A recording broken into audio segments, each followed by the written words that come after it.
Hello again, everybody!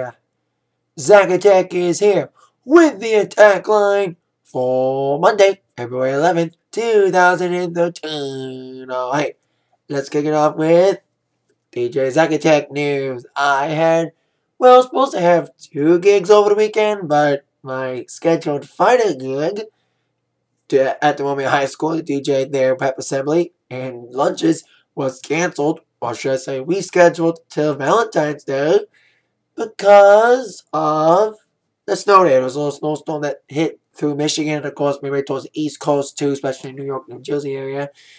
But I kind of canceled that show, postponed it till Thursday. So since I didn't have a gig on Friday, my only gig of the weekend was this past Saturday at a 50th birthday party for a girl named Donna. And this house that I DJ'd at, wow, it was like something out of MTV Cribs or Lifestyle of the Rich and Famous. It was like a big house, and like it was like in this private road. And me and my dad were going down this road. We kept going down looking for the house, and we saw that house. Finally, we looked at the address. I was like, "Oh my god, this is where we're gonna be." It was like, wow, it was like a big house, nice little basement, had an elevator to go up and down. Got this guy was in a wheelchair because of an accident or something, and it was a fun party and a great place to have it. It was like my dad calls it the Party Palace. We're probably gonna come back for another gig in the summer. And if we do, hope it's as fun as this past party we did. It was a late start. The party started around 7:30, but we didn't get really much dancing going till like 10:30-ish. But when we did got those people at the party and boogie down, it was on to at least 1:32-ish. It was a fun night. Everyone was drunk and having a good time. And there was a lot of like seductive little dancing going on. There's like old, maybe like 30, 40-year-olds, but they were having fun, When they get drunk, they party. Like Brad Paisley says in alcohol. I make the balls lots of big money and help the white people dance. So there you go. About that party on Saturday. It's a fun night to have. And probably the best day on the attack line. The attack army, my attack army tour thus far. This including Almond's dance. Of course, I got not just the Valentine's Day lunches and pep rally on Thursday. I got a special needs dance on Friday. First one of the year for that, so can't wait to go back to them. I haven't DJed for them since December, so can't wait to that now. On the entertainment news of the day. Starting with your number one movie. Yes, we have a new number one movie kicking off Warm Bodies After a Week. And I actually saw the new number one movie making about $38 million this week, 36 around that area. Identity Theft with Melissa McCarthy and Jason Bateman. And it's way when I see a movie in the theater, but I saw this movie on Friday, despite the whole snowstorm thing happening and where it ended by then, but still, but Identity Theft was a fun movie. I expected more laughs, but when it was funny, it was funny. And you always see these movies, like the trailers on TV, when it seems like they spoiled the entire movie. They always give you like the best scenes in the trailers and spoil the rest. But there was a lot more good scenes that weren't in the commercials, which I'm not going to say much because this is movie a little mini spoiler-free review of the movie. But it's a funny movie. It's some great moments in this movie, which I cannot say because I don't want to ruin the movie for anybody because I want everyone to see this movie. A very funny movie. Melissa McCarthy, she was a breakout star in Bridesmaids. I haven't seen her in a movie yet, but she was pretty good. She had very great comedic timing. Jason Bateman, I've seen probably 1 or 2 movies of his.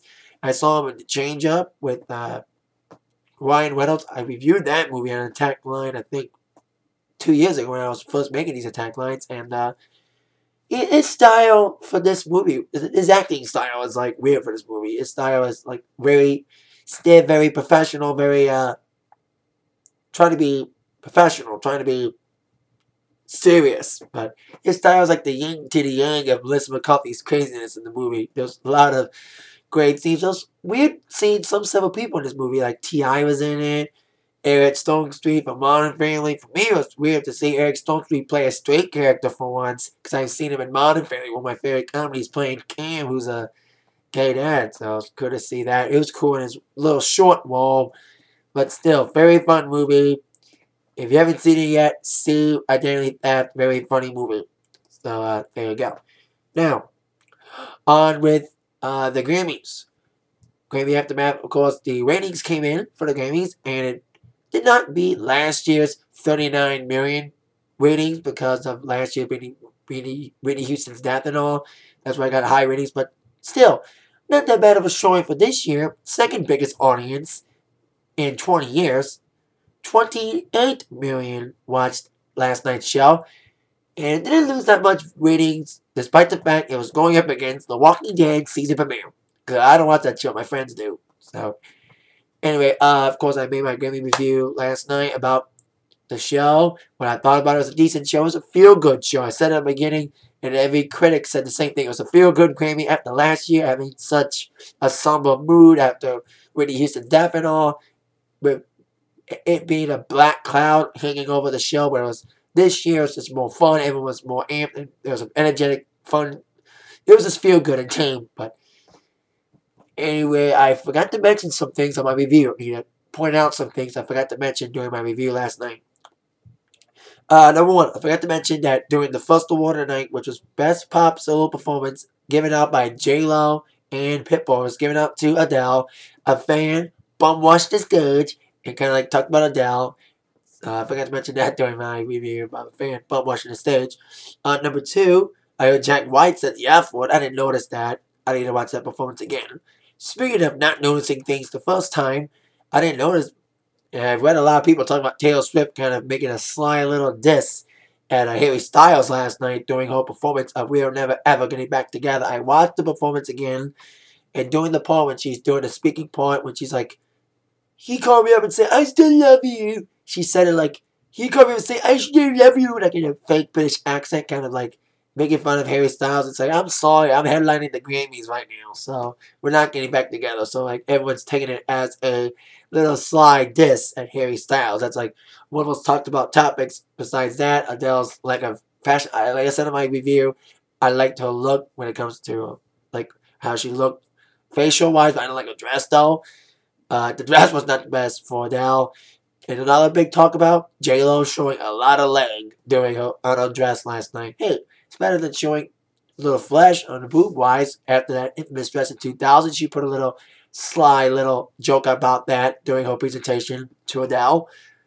So there you go. Some Grammys Aftermath for you. Decent rating. Not as big as last year, but still fun Grammys. If you haven't seen my review yet, it was a fun night with Mumford & Sons winning Album of the Year, and in my mind, an upset over Black Keys, who dominated the night until then.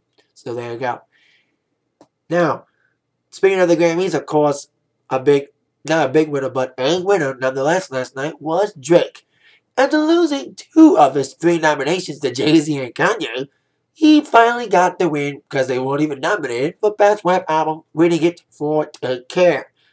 After his celebration last night, which of course tweeted out, I just tore the sleeve off my Saint Laurent, his suit he was wearing. Thank you all, I am so happy. After celebrating that, he tweeted the music video for his new single, Started From the Bottom. He was going to release that song on Grammy night, but he decided to wait until before the Grammys, but revealed the video last night. And not only did he do that, he also revealed the album title to the follow-up to Take Care, and it'll be called Nothing Was the Same. Now, no release date yet for the album. They're saying it's expected to be out sometime in the summer. So there you go. Drake celebrates his Grammy win by revealing his new album title, Nothing Was the Same, and putting out the music video for Started From the Bottom. Now, his mentor from Young Money, Cash Money, Lil Wayne, is of course expected to release his new album next month. It was supposed to come out next week, but it got delayed yet again. I mentioned that in one of my other Ataklines last month about Lil Wayne releasing finally I Am Not a Human Being on March 26th, the week after Justin Timberlake's album, and the same day as Depeche Mode's album as well. Somebody else is also going to release an album on March 26th, announced today, as Grammy nominee, who ended up not winning last night, but nominated nonetheless, Blake Shelton announced details of his new album to be out March 26th. Now, Lil Wayne and Drake both collaborated on 2 Chainz' album, 2 Chainz' album, Grammy-nominated album, which didn't win, but anyway, based on a true story. Well, I wonder what 2 Chainz is going to think about Blake Shelton also naming his album based on a true story. He announced that today on the Today Show. Makes sense, right? Today Show on NBC, home of The Voice. And besides announcing the release date and the album cover and the title of his new album, he also premiered the video for the first single, She'll Be Cool If You Did. Besides that song, the track listing of the album would feature 11 more songs. She'll Be Cool If You Did is track 2, along with Boys Round Here, Do You Remember, Small Town, Big Time, Country on the Radio, My Eyes, Doing What You Like, Still Got a Finger, Mine Would Be You, Lay Low, 10 Times Crazier, which is the name of his upcoming tour, and Granddaddy's Gone. That's the songs on the album, the follow-up to his big successful album, Red River Blue, which featured 4 straight #1s from it, including the Grammy-nominated Over. Of course, it's been a great year for him, not just the success of the album, of course, winning the CMA for Entertainer of the Year. So we'll see how Drake follows it up with his new album, based on a true story. Weird that he's got the same album title as 2 Chainz. Comes out on March 26th.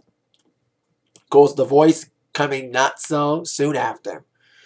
Now, speaking of Grammy winners and or nominees announcing details of new albums, of course, Drake announced his album title, Blake released his album title and release date. A multi-time Grammy winner has announced, well, kind of details on his next album, Eminem.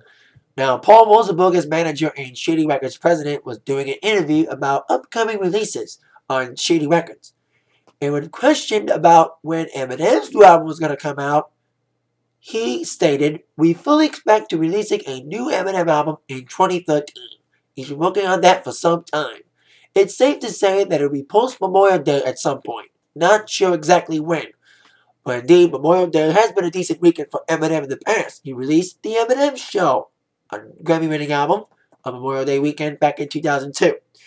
So I can't wait to hear some new Eminem. Recovery was okay, but it was kind of moody, kind of like self-reflective. It sounds like Not Afraid and Love the Way You Lie, 2 big #1s. People liked them, but I said on you saw my Grammy review last night when I talked about performances. I'm not the biggest fan of mid-tempos. I like dance songs. You know, I'm a disc jockey. So there you go. Eminem set to rumoredly release a new album in Memorial Day weekend. He's already got some one-off festival dates in Europe. Hopefully he does some one-off shows in US. Now, before I get to my Raw preview for tonight, I want to talk about Bellator, which aired this past Thursday, live from Atlanta. I was making my TNA review during the first fight, which was a first-round submission by Alexander Bezerra, defeating Janelle Da Silva. Second match of the Bellator card on Thursday, which Mike Richmond taking on Mitch Jackson in another featherweight quarterfinal. And that head kick was vicious. I thought it was over, but of course it was a TKO victory for Mike Richmond. That was a killer head kick. Man, that was awesome. Then Marlon Sandro defeating Akop Stepanian. Very controversial match. I thought Akop won, but he got some points taken away, so it was kind of a weird, controversial match. Should have went to overtime.